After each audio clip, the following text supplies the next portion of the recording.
নমস্কার সবাইকে। সবাই কেমন আছেন? আমি তৃষ্ণা। আশা করছি আপনারা সবাই ভালো আছেন, আমিও ভালো আছি। আপনাদের আজকে রান্না করে দেখাবো হচ্ছে সয়াবিনটা এর আগেও দেখিয়েছি, আবারও দেখাচ্ছি। যারা যারা দেখোনি প্লিজ দেখে নাও। সয়াবিনটাকে আমি সেদ্ধ করে নিয়েছি, এখন আমি তেলের মধ্যে ভেজে নেব। সয়াবিনগুলো তেলের মধ্যে দেওয়ার পর একটু হালকা হলুদ দেব আর একটু হালকা লবণ দেব। এবার আমি এটাকে সুন্দর করে ভেজে নেব। খুব বেশি কড়া ভাজবো না, খুব বেশি আবার কমও ভাজবো না। তো আমি সয়াবিনটাকে ভেজে নেই, তারপর তোমাদের সাথে শেয়ার করছি।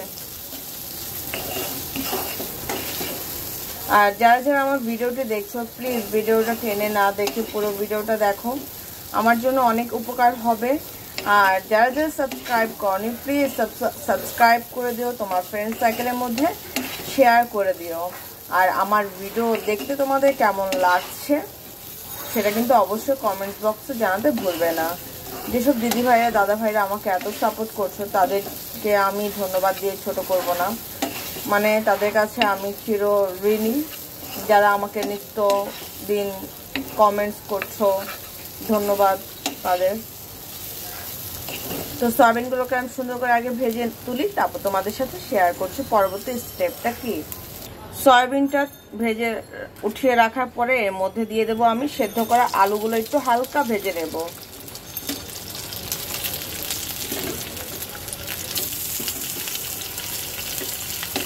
তো এর মধ্যে আমি কোনো লবণ টবণ কিছুই দেবো না, কারণ আমি একটু হালকা ভাজবো। আমি কিন্তু কষানোর সময় লবণ দেবো, ওই সময় তো আমি আলুটা দিয়ে দেবো, এই জন্য আমি এখন আর দিলাম না। তো এটা একটু হোক ভাজা ভাজা, একটু হালকা ভাজা হলেই নামিয়ে নেব। দেখো আমার আলুটা কিন্তু খুব সুন্দর করে আমি ভেজে নিয়েছি। এখন আমি আলুটাকে তুলে নেব।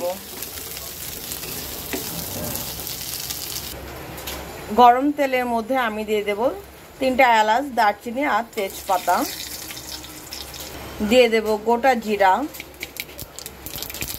দিয়ে দেব আদা বাটা আর হচ্ছে কাঁচামরিচ। এই আমি দিয়ে দিলাম। দেখো আদাটাকে আমি সুন্দর করে ভেজে নিয়েছি এবং প্রতিটা মশলায় আমি সুন্দর করে ভেজে নিয়েছি। এখন আমি এর মধ্যে দিয়ে দেব ভেজে রাখা আলু। আমি দিয়ে দেব ভেজে রাখা আলুগুলি, দিয়ে দেব হলুদ, দিয়ে দেব ধনিয়া গুঁড়া, দিয়ে দেব স্বাদ অনুযায়ী লবণ। এবার আমি এটাকে সুন্দর করে কষাবো।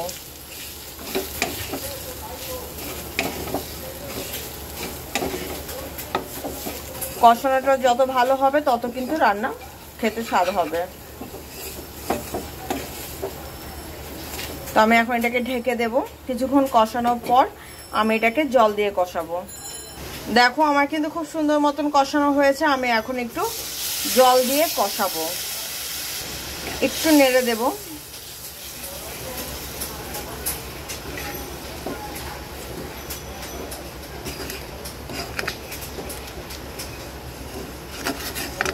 এবার ওর মতন আস্তে ধীরে কষানো হতে থাক। দেখো আমার কিন্তু খুব সুন্দর মতন কষানো হয়ে গেছে। এখন আমি এর মধ্যে দিয়ে দেব ভেজে রাখা সয়াবিনগুলো। দিয়ে দিলাম ভেজে রাখা সয়াবিনগুলো। এবার আলুটার সাথে একটু হালকা কষাবো 2 থেকে 3 মিনিট।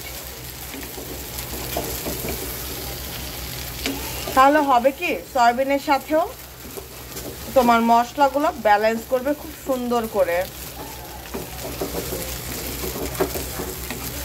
আমার মতন একবারও এভাবে রান্না করে দেখো, ট্রাস্ট মি খুব ভালো লাগে। আর এখন আমি সয়াবিনটা না দিলে পরে যদি আমি দিতাম, সয়াবিনটা কিন্তু ঝোল শুষে নিত।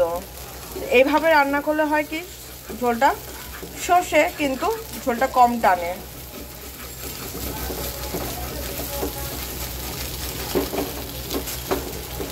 আমি এখন এই পর্যায়ে 2 মিনিটের জন্য ঢেকে রাখবো, ঠিক 2 মিনিট। দিয়ে দেব ঝোলের জন্য জল। যেহেতু সয়াবিন ঝোলটাকে অবজার্ভ করবে, এই জন্য বুঝে শুনে ঝোলটা দিতে হবে। আমার ঝোলটা দেওয়া দরকার নাই। এটাকে বলক আসলে আমি এটাকে নামিয়ে নেব। কিন্তু বলক আসলে তো নামাবো, সবই ঠিক আছে, কিন্তু কি কি দিয়ে নামাবো সেটা কিন্তু তোমাদের সাথে এখনো শেয়ার করি নাই, শেয়ার করব এখন। আমি এখনই এর মধ্যে দিয়ে দেব জিরার গুঁড়া। এই দিয়ে দিলাম 1 চামচ জিরার গুঁড়া। একটু আলতো হাতে নেড়ে দেব। এটাকে এখন আমি জাল আনতে দেব, এটা ফুটবে, তারপর কি দিয়ে নামাবো সেটা কিন্তু অবশ্যই তোমাদের সাথে শেয়ার করব। তো এটা এখন হতে থাক।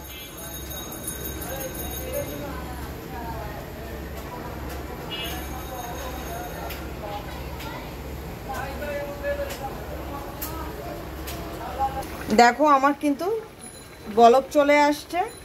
এখন আমি এর মধ্যে দিয়ে দেব 1 চামচ ঘি। সবসময় তো মানে যত কম মশলা হালকা পাতলা রান্না করে দেখাই, আজকে যেহেতু নিরামিষভাবে রান্না করছি তো একটু ভিন্নতা আনলাম, ঠিক আছে। তো এর মধ্যে আমি দিয়ে দেব 1 চামচ ঘি। এই আমি 1 চামচ ঘি দিয়ে দিলাম। আমি এর চেয়ে তার বেশি দেব না। আর ঘি দেওয়ার পর এত বেশি নাড়ানোর দরকার নেই। আমি এখন চুলাটা বন্ধ করে দিলাম। আমার কিন্তু তরকারিটা ডান। তো এই হচ্ছে আমার ফাইনাল লুক। আজকে কড়াই থেকে আমি বিদায় নেব। তো খেতে দারুণ হয়েছে, দারুণ, ট্রাস্ট মি, খুব স্বাদ হয়েছে। আমি লবণ টেস্ট করেছি, বিলিভ মি অর নট, খুব ভালো হয়েছে। গরম ভাতের সাথে এরকম যদি একটা নিরামিষ তরকারি থাকে তাহলে কিন্তু আর কিছুই লাগে না। তো সবাই ভালো থাকবেন, সুস্থ থাকবেন, আমার জন্য মন ভরে দোয়া করবেন, আশীর্বাদ করবেন, ঠিক আছে। আর বেশি বেশি করে শেয়ার করে দিবেন। আর পুরো ভিডিওটা দেখো please, it's my humble request তোমাদের কাছে। আমি জানি তোমরা আমাকে অনেক ভালোবাসো, প্লিজ আরেকটু ভালোবাসো। তো আজকের জন্য এতটুকুই, ঠিক আছে। জাস্ট কালারটা দেখো, দারুণ, বাস্তবে ট্রাস্ট মি, বাস্তবেও ঠিক এরকম একটা কালার এসছে, খুব সুন্দর হয়েছে।